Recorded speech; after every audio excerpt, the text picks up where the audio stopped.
Važiuojam į barą. Bare laukia virtuvė šiandien. Vakar turėjom žiauriai fainą gimtadienį. Tai mūsų nuolatinio kliento, čia Trakų gatvėj. Nuolatinio kliento, beveik kiek žmonių susirinko, baras lūžo. Žiauriai smagu. Labai gerai buvo. Ir labai fainas įbė žmonės, kai iškart, kai jeigu bare yra aplinkui jame ir aplinkui jį yra pilna žmonių stovinčių ir linksmai šnekančių, tai kaip taisyklė visada prisijungia kiti žmonės. Eina per gatvę, sustoja, pereina gatvę, eina į barą. Kaip ir minėjau, visada į pilną barą eina daug žmonių. Į tuščią barą niekas nenori eiti. Tai čia buvo mano didelė klaida, kad mes atsidarinėjom 2 barus kartu ir šitas buvo paliktas. Ir žmonių kiekis mažėjo, mes nesupratom, kad reikia tą pirmą salę uždarinėti. Tiksliau supratau anksčiau, bet labai dar nenorėjau to dalyko daryti. Žodžiu, tai labai smagu, vakar buvo žiauriai smagu ir buvo belė kiek gyvybės. Tai čia viena pusė. Kitas dalykas, mes vis dar ieškom belė kiek darbuotojų. Čia daužosi buteliai, vežu į barą. Tai buvau sustaręs, atėjo viena mergina iš Ukrainos, šiek tiek angliškai moka, daugiau rusiškai gal, bet vis tiek. Nu ir kažkaip liktų normaliai pašnekėjom, viską sustarėm, viską ir spėkit. Ir pasiplovė. Ir skambinu, nekelia telefono, parašiau žinutę, sakau, žiūrėk, jeigu pasikeitė kažkas, apsigalvoja dar kažką, tiesiog parašyk apsigalvoju ir viskas. Nieko. Tai mano patirtis su darbuotojais iš Ukrainos buvo keli darbo pokalbiai, dabar galvoju, kiek jų čia buvo, gal 4, 3, gal. Tame tarpe šitas, kur va, jau lyg ir viską sutarėm, viskas tiko, viskas aišku ir sakau, kas nustebino, kad labai konkrečiai normaliai sušnekėjom, viskas labai normaliai buvo. Tai liūdesėlis buvo patirtis mano, turėjom vieną darbuotoją darbinę, buvo katastrofa, nes visiškai nulis, ką tu sakai, ką reaguoji. Ir turėjom vieną pačią nuostabiausią, nuostabi buvo. Tai vėlgi, ar skiriasi stipriai nuo lietuvių? Ne, nesiskiria. Gal Aliona mūsų, tai vadinai, išsiskyrė savo darbštumu ir tokiu, kad kai nėra ką veikti, kažką pakrapštysiu, kažką pavalysiu, kažkur patvarkysiu, ką nors. Nesėdžiu telefone ir visą laiką kažką dar nuveikė, tai tuo jinai gal išsiskyrė. Ir buvo nuostabi, bet grįžo į Ukrainą. Tai tas buvo turbūt, kaip sakyti, nuspėjama, kad vis tiek žmonės anksčiau vėliau ten grįž. Gal visą laiką tikės, kad vėliau negu anksčiau, bet... Tai va, tai tikrai nuo tokių, bet lietuviai panašiai elgiasi irgi susitinki, prisiplauna, ne visada ateina ir jeigu sutari su juo, ne visada sutarimas galioja. Ir jau esu sakęs, kad jeigu į darbo pokalbį neateina žmogus, kai su juo sutarta, tai yra normalu.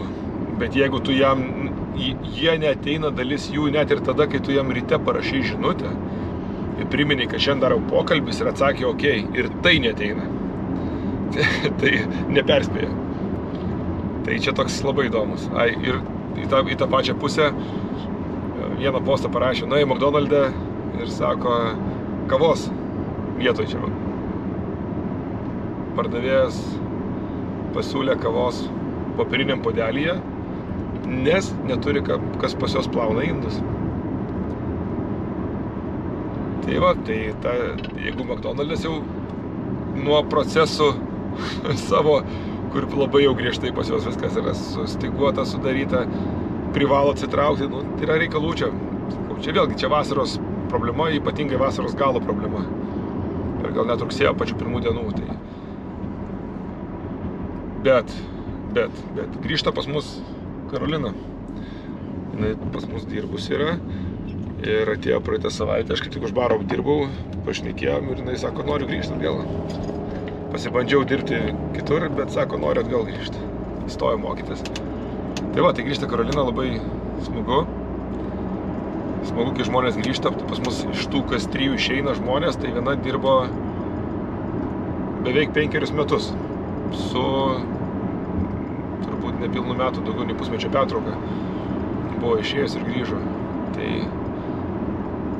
ar labai blogai, jeigu žmonės 5 metus išbūna? Turbūt, kad ne. Tai va, tai labai džiugu, kad grįžta, labai džiaugiuosi, kad turėsim rugsėjo dar vieną žmogų. Turim dar vieną naujoką, kuris žiauriai stengiasi, tas gražu, kaip stengiasi. Nežinau, kaip ten su juo bus, kaip jiem patiks, kaip viskas susiklostys, bet jo noras ir pastangos, wow. Retai, kada taip ateina žmogus dirbti ir taip įdomiai viskas ir žiūri, ir gilinasi, ir domisi. Tikrai. Tai vėlgi, kažkokių standartų nėra, kažkokių reikalavimų nėra, bet ieškančių belekiek. Aš skelbimus, kai matau, žiūri, tai kosmosas. Nerealu. Visų darbuotojų.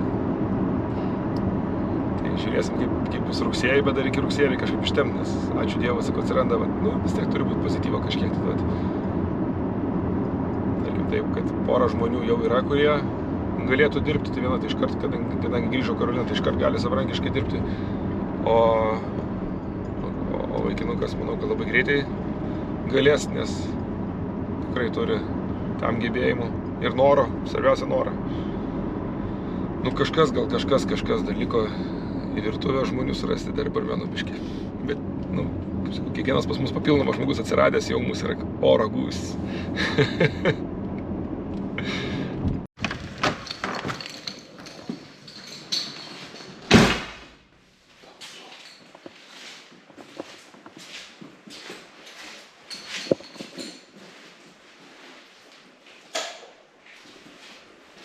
Kasgi čia palikta lauktuvių, kalėdų senelis lauktuvių atvežė. Geras.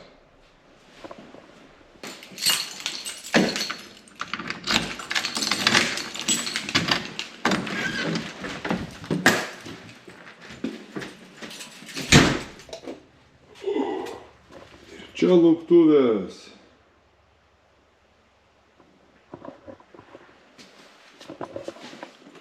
Keturios paletės alaus. Wow. Nežinau, ar pastebėjote, aš tai pastebėjau, kad porą savaičių kokių pastarųjų žiauriai pablogėjo mieste eismas. Kažkoks, net ne kiekių mašinų, o vairavimo kultūra. Kiek atsirado priedurnių tokių, kur nepaso, linkimai per ištisinės linijas. Skridimai kažkokie, užkišimai, stabdymai. Tai jau Priusų aš bijau, tai pristabdau, bet čia yra problema Priusų, nes vairuoja žmonės atvykę iš šalių, kuriuose nėra vairavimo kultūros jokios. Nėra jokio suvokimo, tai pas mus gal panašiai kažkada irgi buvo, bet dabar visiškai kita kultūra yra bent jau Vilniuje. Tai... O dabar kažkoks kosmosas. Važiavau vieną naktį, gal sakiau, neatsimenu jau, vieną naktį Vilniaus gatvėje, kur yra tarp Vokiečių ir mokytojo namų, ta atkarpa. Tai vienpusis eismas, atvaro prieš eismą, minas gazu prieš eismą varo. Ten net dvi mašinos neprasilenkt negali, jeigu parkavime stovi mašina, bet šovė galvą kažką važiuot prieš eismą. Papasakau Gertrūdai. Ačiū. Papasakau Gertrūdai, kažkurią naktį Gertrūda tą patį. Sako, varo prieš mane. Irgi toj gatvėje. Kažkoks nesuvokimas. Ten niekada gyvenime nesumatęs prieš eismą važiuojant. Ir yra gatvių, kur ten taip labai plačios, tarkim, ten vienpusė, tai dar kažkaip žmogui gal susišviečia. Bet čia tai tikrai, nežinau, kas tu visas švies, kad tai varytum. Turėtų būti viskas dzin. Kažkaip. Tai va, tai kažkaip su kultūra vairavimo ir eismo labai pakeitimai didžiuliai ir net kai žioplinėtų atsiranda, tai čia normalu, čia visą laiką privažiuoja studentų naujų, atvažiuoja jų tėvai iš mažų miestelių, iš kaimelių, jiems vairuoti gal Vilniuje sunkoka. Tai su to kažkaip sustaikęs esi, bet čia tokie agresyvūs, jie piktybiniai tokie. Nežinau. Žiūrim, kas bus toliau. Nutiko nuotykis, tai kažkada vieną kegą bandė pajungti per viršų varo alus. Supratau, patikrinau, tikrai ten labai blogai pasirodo plyšęs maišas. Nes kegas yra plastikinis kegas ir aplink ir viduje yra maišas, ne papirinis, specialus maišas, kuriame yra alus. Ir angliarūgštė pučiasi arba oras tarp maišo ir plastiko. Tai maišas spausdami ir išstumdami alų. Tai dabar dar 2 kegus radau. Vėl tas pati istorija, lygiai taip pat pati problema. Nu tai biški yra nuostolio, bet aš bandysiu išsireikalauti, nes kokybė ne mūsų, ne mūsų kiegai, alų mums verda, tai pila turi žinoti, jie kur pila. Tai atsakomybė čia šitoje tai nėra mūsų, čia mes perkam paslaugą. Taip, receptūra mūsų, užsakymai mūsų, bet paslaugą turi steigti kokybiškai. Tai tiem, kas tą alų pylė tai ir gamino, tai yra skausmo bus 3 kiegai. Dabar jau yra nuostolių.